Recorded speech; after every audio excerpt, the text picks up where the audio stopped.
Hi, my name is Eli and this is Tech Talk. Today I'm going to show you how to install and configure a plugin in WordPress. Now, the first thing I need for you to do is come over to your WordPress admin dashboard. Then from there, right on the left side of the screen, there's going to be something that says plugins. Once you click on that, it's going to lead you to a page that looks somewhat like this.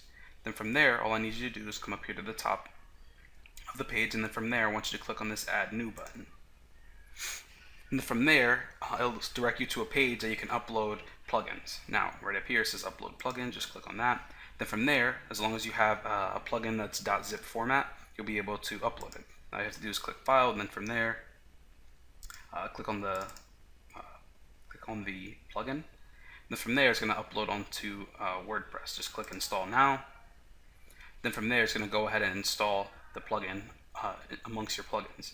See, it says installing the plugin, unpackaging the plugin, installing the plugin, plugin installation, installed successfully. Good.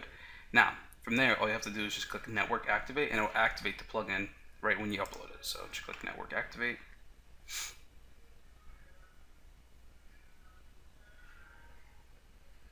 And then from there, bam, you have the plugin activated.